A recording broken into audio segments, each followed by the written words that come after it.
around my story. My life has taught me that each one of us has more than one face. And there are faces that are much worse than our nightmares. My name is Susan, and the story I will tell you needs to understand my reasons before judging me.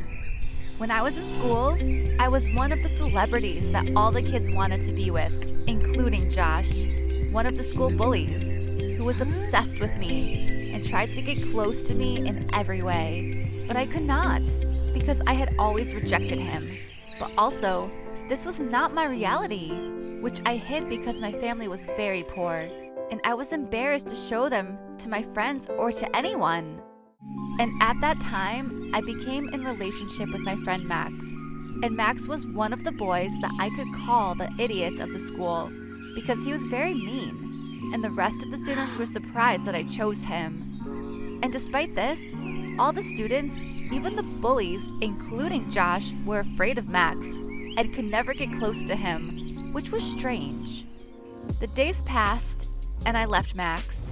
I left the city with my family, and our financial conditions turned from bad to worse. And one day, when I was leaving the university, a young man in a very cool car stood in front of me and smiled at me without speaking before introducing himself that he is Max, the school friend. He searched a lot until he found my address. Yes, this is strange, but the splendor of his car and the surprise of the situation made me forget everything, and then we became into a relationship again. He was very rich, and his house was like palaces. I was not mainly interested in knowing the source of this money because I knew that Max's father was rich since the school days, and this is not strange. But over time, I noticed his strange behavior.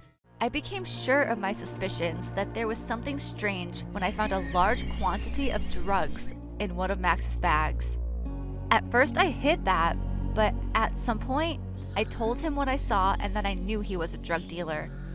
At that time, he was very calm and told me that each one of us has something to hide, and this was my truth.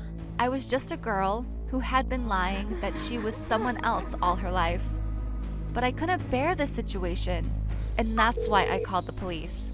They came to Max's house and arrested him and his men, except for a group that managed to escape. They gave me a big financial reward because Max was one of the most dangerous wanted drug men, but I lost Max forever.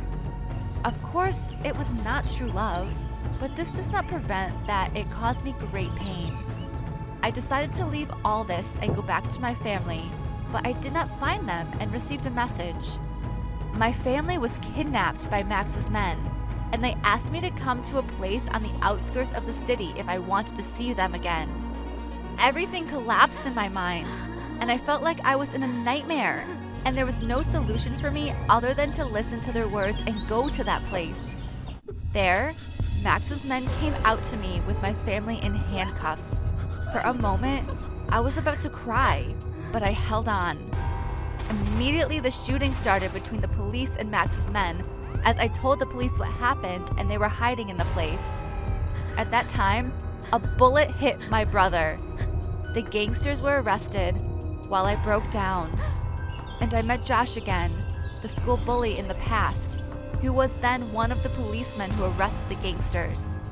The bullet that hit my brother caused his death, and I lost one of the closest people to me. But Josh never left me after that, and I got back in this ordeal.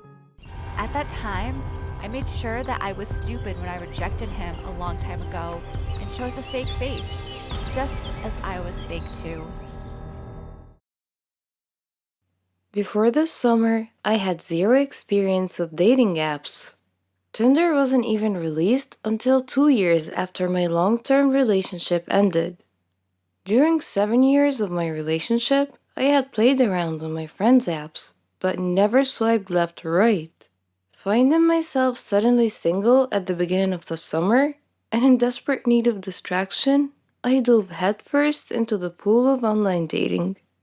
I started with Tinder because my town is too small for anything else, and my cold dead heart wanted casual dates and nothing serious. And that's the whole purpose of Tinder. Tinder met most of my expectations.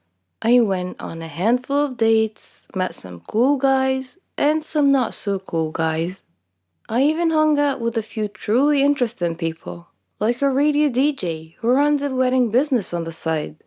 What I did not expect from Tinder, however, was how most of these interactions started to make me feel good about myself. I mean, really good about myself. Like every woman in the world, I have never been happy with my body. At a size 10, I am labeled plus size, and I've worn glasses on and off throughout my whole life. When I'm out with my girlfriends, I'm never the girl who is hit on, flirted with, or even picked up. Ever since I hit puberty and became aware of attractive versus unattractive, I've thought of myself as filling the role of the fat friend who just sits back and smiles. Obviously, I've had boyfriends, but they've always been my friends first. So when they said you're gorgeous, what I heard was, I found you gorgeous only after getting to know you. I didn't immediately think you were pretty. I know that having someone attracted to your personality is way more important than thinking you're cute.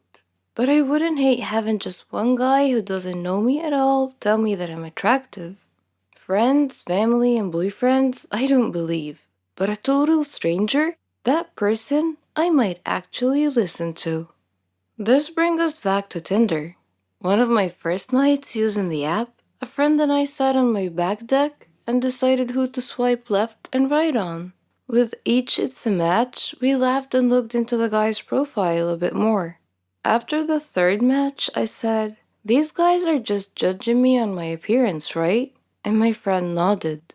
"So they're only swiping because they think I'm cute? Or are they just swiping on every girl?" We concluded that obviously some of the guys were swiping right on every girl, but the chances of every single guy doing that were slim. We swiped some more. When I started matching with guys who were classically good looking, well, I won't lie, that felt really good. A hot guy actually thinks that I'm attractive? What? No. How could that be? Then the messages started. Some guys went right in with, "You're really pretty." Others went in for a conversation first before giving out compliments here and there. I know that this is how people operate on Tinder, but keep in mind that I'm not used to anything. It wasn't until I started meeting with these guys that I wondered, can Tinder actually boost my self esteem? Two guys asked how someone as pretty as me was still single. I went on a date with one guy who told me in Spanish that I was beautiful. Another guy who I'd met up with a few times asked me, "Are you looking for something serious?" I laughed like a loon in response. It wasn't the question that surprised me. It was the fact that I was coming from an incredibly attractive, incredibly fit guy. Because yes, I'm being shallow and only swiping right on guys who I find physically attractive. When I was done laughing, I said something awkward like, "Oh, maybe? I mean, I'm not against it." My mind, however, was saying, "Are you serious? Have you seen yourself? Have you seen me?" I was in fact not attractive, but I simply knew how to dress well. I retreated into my unhealthy shell.